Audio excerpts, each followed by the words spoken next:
Oi, turma! Então vamos lá. Organizando dados em gráficos. Vamos ver outro recurso da estatística descritiva.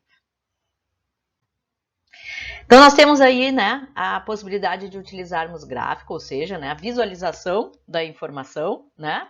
Destaco aqui, fiquem atentos, né, e atentas para a utilidade de um gráfico, ou seja, a gente espera sempre, né, que ele seja simples, claro e verossímil. Vejam aqui esse detalhe verossímil, o que é? O gráfico deve expressar a verdade sobre o fenômeno em estudo. Tipo, se você compra, né, costuma consumir aí o house, aqui tem um exemplo, né, como geralmente ele acaba sendo consumido, né, pessoal? Vamos lá. Então, nós temos aí, né, a possibilidade de fazermos a distribuição de frequências, né, por representações gráficas. Então, quem está assistindo aí numa ordem, né, eu falei sobre as tabelas, na qual nós vimos, né, a possibilidade de descrevermos a distribuição de frequências através de tabelas, né? Nós podemos fazer isso, então, por uma representação gráfica, ou seja, um desenho, uma visualização que seja, né? Coloco aí em vermelho, tá, um destaque, que tem gráficos, né, que servem para determinados tipos de variáveis, né? E alguns gráficos que podem ser usados para mais de um tipo de variável. É isso que eu quero falar um pouco hoje, e eu vou mostrar, assim, os gráficos que são mais usados, tá? Hoje em dia, com os recursos computacionais, né, nós conseguimos fazer outras construções, outros tipos de visualização, além do que eu vou mostrar aqui neste vídeo. Entretanto, aqui é uma olhadinha, vamos dizer assim, no que é clássico, continua na moda, tá? Uma dica, né? Então, se vocês forem, né, produzir aí algum trabalho, enfim, seja ele qual for, em que vocês podem apresentar suas informações através de tabelas e ou gráficos, gente, não coloca tipo o mesmo resultado numa tabela e em um gráfico, fica chato para quem está lendo, vou dizer para vocês, né? Então, assim, otimiza, né, aquele espaço lá, faz uma tabela para uma variável, um certo conjunto de variáveis, faz o gráfico para o outro conjunto, mas não coloca repetido. A não ser, então, até aí no final desse parágrafo, tem algum grau de detalhamento que você achou pertinente colocar ali um gráfico para esmiuçar o que tem numa tabela ou vice-versa, não sei, tá? Aí, ok. Né? É uma dica, não é uma regra, né? Mas eu vou dizer para vocês, tá? Quando a gente vê coisas repetidas em gráficos e tabelas, encheção de linguiça. Regrinhas básicas, né? O título do gráfico tem que ser muito claro, ou seja, ele tem que ser um título que explicita o que a figura, né, o gráfico contém. O título fica acima da figura. E se por acaso, gente, vocês estão usando alguma fonte, né? Enfim, para aquelas informações, para aqueles dados, coloca lá no rodapé, enfim, da sua figura. Veja bem, né? Tipo, onde que fica melhor. Então aí, principais tipos de gráficos, né? Gráficos de colunas, eu acredito que não vai ser... Na verdade, todo esse vídeo eu não acredito que vai trazer algum mistério, tá? Eu só quero realmente falar aí sobre algumas utilidades, vamos dizer assim, que a gente tem dos gráficos. Eu trago aqui, então, um exemplo, tá? Isso aqui é de um artigo, né? Gráfico 1, esporte que mais integra meninos e meninas, né? Então, é um gráfico que vem do artigo aí, a percepção dos alunos de ensino médio em relação ao esporte escolar. Como a gente pode já visualizar, o vôlei é o esporte, né, considerado aí o que mais integra meninos e meninas. Como é que eu sei disso? É a coluna maior, né? Então, aquela mais alta, né? Depois eu tenho outras baixinhas, é a mais, digamos assim, a categoria, nesse caso aqui, mais frequente. Vejam, o que eu tenho aqui? Um exemplo de uma variável qualitativa, né? O esporte é vôlei, futebol, né? Handebol, basquete e atletismo, tá? E o atletismo é o que tem aí, né, a menor frequência relativa, porque eu tenho aqui percentual dizendo, então, que é o esporte que menos integra aí meninos e meninas. Um outro exemplo aí é só para a gente realmente ver que nós temos alguns tipos de gráficos que servem para diferentes tipos de variáveis.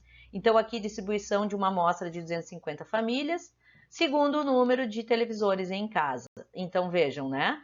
Aqui tem algumas famílias que não têm TV, né? A maior parte, porque tem a maior coluna aqui, tem uma TV em casa, né? Depois 2, 3, ou seja, aqui número de televisores é uma variável do tipo quantitativa discreta, só assume valores inteiros. Ou não tem TV, 0, né? Ou tem uma, ou tem 2, ou tem 3, e assim sucessivamente. Ou seja, um gráfico de colunas, ele também serve para representar, né? Retratar a distribuição de uma variável do tipo quantitativa discreta. Percebo que o eixo Y aqui, né? Ele é a frequência absoluta, ou seja, a contagem, o número de famílias. Quero falar muito brevemente aí, nós temos também os gráficos de barras. A diferença que nós temos do gráfico de barras em relação ao gráfico de colunas, né, é que, então vamos ver, através aí do exemplo do livro do Barbeta, quem viu o vídeo das tabelas, né, sabe que eu estou dizendo aqui, voltando ao exemplo, porque a gente viu aqui a tabela sobre a distribuição do grau de instrução, né, completado ou não, né, pelo chefe da casa, tá? Então nós tínhamos aí a tabela de frequência simples, e essa tabela ela pode ser representada pelo gráfico que eu vou mostrar a seguir.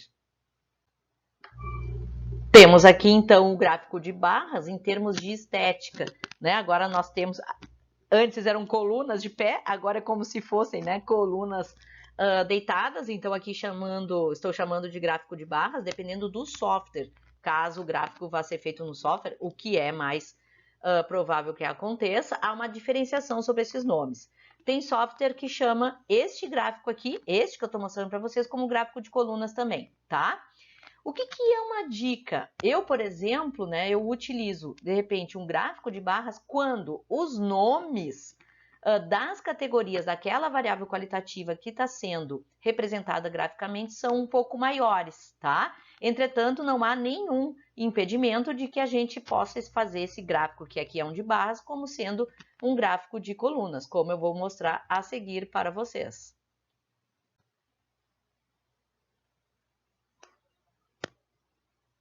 Então, vejam, eu tenho aí o mesmo gráfico, né, o mesmo resultado que antes estava num gráfico de barras, representado agora por um gráfico de colunas. É possível ver, na verdade, tanto em um gráfico como o outro, que o grau de instrução, né, que teve maior ocorrência foi o ensino médio, né, porque é a coluna mais alta, representando aí, né, a maior frequência. Temos também o chamado gráfico de setores. Eu vou mostrar para vocês, eu acredito que vocês conhecem esse gráfico com outro nome, né? Como eu tenho aqui um exemplo de uma variável do tipo qualitativa, eu posso, né, fazer também este gráfico, né, para representar a mesma variável lá, grau de instrução do chefe da casa. O tal do gráfico de setores, então, nada mais é do que o gráfico de pizza, né? Ele é muito mais famoso por ser gráfico de pizza, no qual cada uma das fatias representa, né, proporcionalmente a frequência. Percebam que aqui, se a gente somar os números, não vai dar 100%, né? Aqui a gente pode colocar rótulos que são as frequências relativas, né? Ou, tal como está aqui no exemplo, a frequência absoluta. Então, 6 chefes de família, né, não tinham grau de escolaridade completo, 23 famílias, né, o chefe da casa tinha ensino médio completo e 11 famílias, a chefe da casa tinha ensino fundamental completo. Percebam que aqui eu tenho algo que é circular, então aqui eu estou colocando de propósito a representação de uma variável do tipo qualitativa ordinal. Por quê? Né? Quem não tem grau de instrução completo tem menos escolaridade do que quem tem fundamental, que tem menos escolaridade do que quem tem ensino médio. Portanto, eu tenho uma ordinalidade aqui na variável aí que eu vou chamar de escolaridade. O que acontece? Vejam que aqui a ordem, se eu olho as cores, eu estou indo do nenhum pro médio pro fundamental. Aí eu teria, pensando na ordinalidade, por exemplo, eu posso pensar nenhum fundamental médio ou médio fundamental nenhum. Quando eu tenho, então, um grau, eu tenho uma variável qualitativa que tem ordinalidade, eu tenho grau, eu tenho intensidade, enfim, entre as categorias, né? Pode ser que seja mais interessante fazer gráficos, estilo que eu mostrei para vocês antes, gráfico de barras ou de colunas, que aí a gente consegue mais, né, visualmente. Deixa eu ver se eu consigo voltar aqui o slide. Não, eu não posso voltar aqui porque eu tô gravando, tá? Mas olhem de novo o gráfico de colunas, né, que tá indo do médio para o nenhum, né?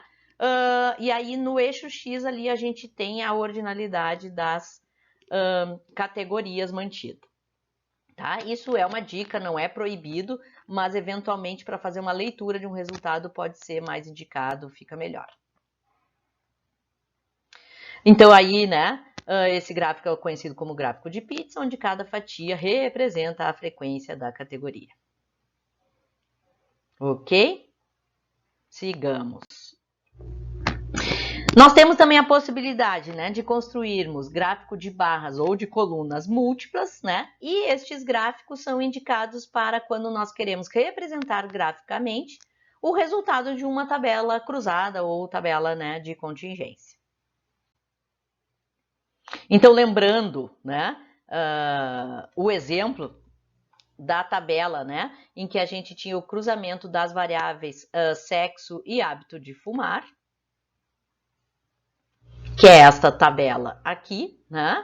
Então, nós temos aí a distribuição, né, sexo masculino e feminino de acordo com ser fumante ou não. Nós podemos fazer uma representação gráfica desta tabela. Então, aqui está, né, o gráfico que representa essa tabela, a tabela cruzada. Então, aqui foi escolhido, né, que no eixo X estão as categorias de hábito de fumar, então nós temos aí fumantes e não fumantes, e dentro de cada uma das categorias nós temos a distribuição do sexo, né? Então 62% dos fumantes, ou entre os fumantes, 62% são homens, e o restante são mulheres, né, que eram os 38%. Ou seja, se vocês pensarem como estava construída a tabela, né, em que os percentuais estavam calculados nas linhas, nós aqui temos a representação, a visualização deste resultado. E a mesma coisa para os não fumantes, né? Entre os não fumantes, tanto por cento ali, agora não me lembro, né? Enfim, mas um pouco ali, menos de 60% eram homens e os demais eram mulheres. Nós temos também um outro tipo de gráfico, que é o chamado gráfico de linhas. Esse aqui tem uma indicação bastante, como é que eu posso dizer, específica. Vou trazer alguns exemplos. Então, eu trago aqui para vocês, né? Peguei isso aí no Google, né? Tá? Informação sobre o número de casos, né? Então, o número aí de casos no Brasil de Covid, né? Pedir todo o período, se vocês colocarem aí no Google casos Covid, né, Brasil ou Rio Grande do Sul, enfim, ou estado que vocês tiverem interesse, nós teremos aí, né, disponível, tá, muito facilmente, um exemplo aí de gráfico de linhas. Então, a particularidade desse tipo de gráfico é que no eixo X, né, então onde eu estou passando aqui o cursor, né, nós temos o tempo. Então, esse aqui é um gráfico que a gente também pode chamar de série temporal. Não sei se quem está assistindo aí, né, por exemplo, não que não importe, né, para as outras áreas, mas quem é do curso aí de geografia, né, pode usar bastante esse tipo de informação, né, porque a gente observa muito o comportamento de várias variáveis, né, ao longo do tempo, mas enfim, né, ciências sociais, aí na área social, isso é muito comum. Aqui eu trago um exemplo que pode ser usado nas mais diversas áreas, né, na própria área da saúde. Então, a gente, por exemplo, ao olhar a linha aqui, a gente percebe que aqui, por exemplo, teve um pico, né, que é aí por volta de janeiro, né, já é desse ano aqui, né, e eu peguei a última informação que estava no site no momento que eu... no site não, no Google, né, que eu olhei, era de 25 aí de novembro, tá, como sendo preenchido. Para quem tiver curiosidade, também dá para olhar esse gráfico para o número de mortes. Bom, mas a dica é gráfico de linha, série temporal, tá? O eixo X aí indica o tempo. Vou mostrar um outro exemplo para vocês. Eu peguei aí, então, esse gráfico, vejam que até em termos de estética, ele é um pouco diferente do exemplo que a gente viu antes, né? O que nós temos no eixo X aqui é também período de tempo, mas é ano a ano, tá? E isso aqui é proveniente de um artigo que eu sou uma das autoras, né? A análise dos registros de atendimento de mulheres que realizaram aborto previsto por lei, né? No Rio Grande do Sul, Brasil. Tá? Então vejam que aqui, né, tem a distribuição do número de abortos aí, então, realizados por que eu tenho cores diferentes aqui? Por diferentes instituições, tá? Então nós temos aí a instituição A, B, C, D, né? Então, por exemplo, se a gente for fazer alguma interpretação, quem tiver curiosidade, o link do artigo tá aí disponível, né? É do Caderno de Saúde Pública, eu acho que agora eu não tenho certeza se ele ficou em 2021, acho que já é agora de 2022, né? Mas o que a gente pode ver é que essa instituição, ela realiza, né? Ela é uma instituição aí de referência, né? No nosso estado e ela realiza, né? Já realizou no período observado aí mais esse tipo de atendimento, né? Entretanto, a gente enxerga aí algum aumento, né, em todas as demais instituições, principalmente se a gente olha aqui o início, que a gente chama da série, né, de observações, que todas elas, né, todas as instituições tiveram esse crescimento, mas, de fato, a instituição A tem um destaque aí, né, no seu comportamento, vamos dizer assim, tá? Histograma. Né? Então, eu quero mostrar para vocês, né? Eu tenho mais dois ainda tipos de gráficos aí para fechar esse vídeo, né? Histograma é um dos tipos aí. Qual a importância do histograma, tá, gente? Ele é indicado para variáveis do tipo quantitativa contínua, né? Onde, então vejam, né? Essa aqui é uma forma geral, né, do que é um histograma com as suas partes, né? Nós temos ali colunas, mas percebam, diferentemente do gráfico de colunas, as colunas aqui são todas coladinhas umas nas outras. Elas estão coladas, elas estão mostrando o quê? Uma continuidade daquilo que foi observado. Por isso que a indicação da produção, construção, enfim, uso do histograma é para variáveis do tipo quantitativa contínua, né? A largura de cada uma dessas colunas a gente pode se referir como classe, mas nada mais é do que, né, a classe ou intervalo de classe. Se lembrarem, nós vimos tabela por grupamento, né, de intervalos de classe, né, que era justamente com a maior indicação para a variável do tipo quantitativa contínua, né? A largura desta coluna é o que a gente chama de amplitude e a altura aí de cada uma das colunas é a frequência, né, propriamente dita, ou seja, quanto mais alta essa coluna, maior é a frequência daquele intervalo. Vamos ver aí alguns exemplos. E eu trago aí um exemplo para vocês, tá? Que também é de um artigo que eu sou autora. Tô puxando brasa pro meu assado, né? Mas é que nessas alturas eu já produzi tantas coisas, eu acho assim, diferentes pelo fato de eu ser estatística, que eu queria compartilhar com vocês. Então aqui vejam, figura 6, né? É o título lá do artigo, é o título dessa figura, né? Que consta no artigo, histogramas das notas finais por tarefa de 2017-1. Então esse aqui é fruto de um artigo que eu trabalhei com professoras da Letras, o Instituto de Letras da URGS, em que a gente fez uma avaliação das provas de português, né, algumas edições, essa aqui o exemplo é de 2017, né, da prova de português que é aplicada a estrangeiros, né, estrangeiros que têm um interesse em ter, né, um certificado de proficiência na língua portuguesa. O que eu achei, né, até interessante para trazer, né, esse exemplo para vocês. Então aqui a prova de 2017, assim como as demais, né, ela tinha 4 tarefas diferentes e quando a gente olha a distribuição dos histogramas, nós podemos observar, né, que o desempenho em quem fez essa prova foi diferente, onde, por exemplo, então aqui é a tarefa 1, Percebam, né, que eu tenho assim uma frequência baixinha, o que está no eixo X aqui são as notas, né, então intervalos de notas, né, e o que a gente pode ver é que notas muito baixas têm uma frequência, né, baixa, e à medida que essa nota vai aumentando, essa frequência vai aumentando e ela é relativamente parecida, vamos dizer assim. O que que nos parece, tá? Quem tiver interesse, aí tem o link. Eu vou salvar isso aqui para vocês terem o link direitinho, porque eu estou vendo agora que a minha imagem está por cima, né? Mas o que é possível a gente olhar é que a tarefa 1, ela parece razoável, não sei se razoavelmente, mas assim, ela é fácil, né? Do tipo assim, as pessoas conseguiram ter um bom desempenho, resolver essa tarefa de uma maneira, né?